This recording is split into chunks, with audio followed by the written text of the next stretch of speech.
chew on this. Volume, I don't know, May 11th. Thanks for tuning in again. Our life group, our adult life group a couple weeks ago, stumbled upon this prayer. We're going through a bunch of prayers in the Bible and trying to enrich our own prayer life.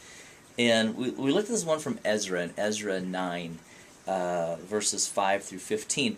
And really impressed by a few things in Ezra's heart that this reveals. A little history here.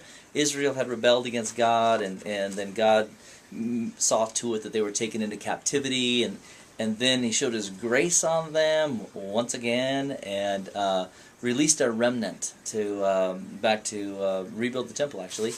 And Ezra discovers, after this amazing display of God's grace, that they had fallen into rebellion even worse than before.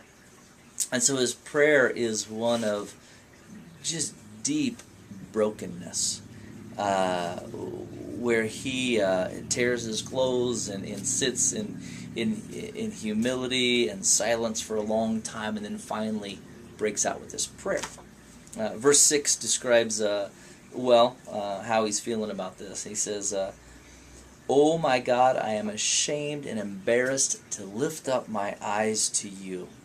I don't even want to pray. I don't even want to look your direction. I'm so humiliated. I'm so embarrassed.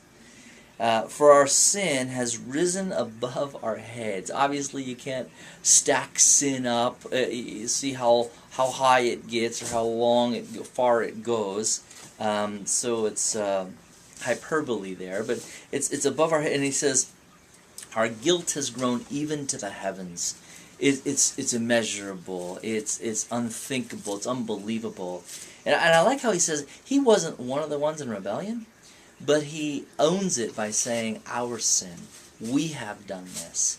And then he goes on in his prayer just recounting how amazing God is with all of His patience and mercy and grace. And then he closes it, and you would think he would close it with some kind of God, could you possibly find it within yourself once again to show your mercy on us? Or maybe some plan of what to do from here. But one of the things I love the most about this prayer is that he doesn't do that. He's just connecting with God. He's just pouring out his heart to God. And there is no plan. There is no resolution. There is no even request for God to do anything. He's just expressing the deep pain of his heart. And in verse 15 he says, "O Lord, God of Israel, you are righteous, for we have been left an escaped remnant, as it is to this day. And behold, we are before you in our guilt, for no one can stand before you because of this." End of story.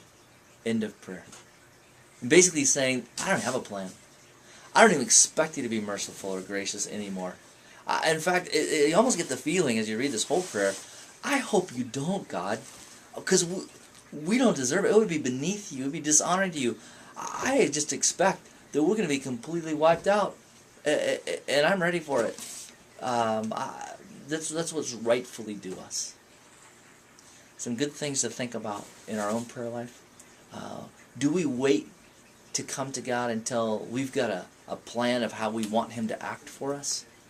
Or do we just come to Him with our heart broken, confused, twisted, doubtful, angry, whatever? It's a great prayer. Chew on that.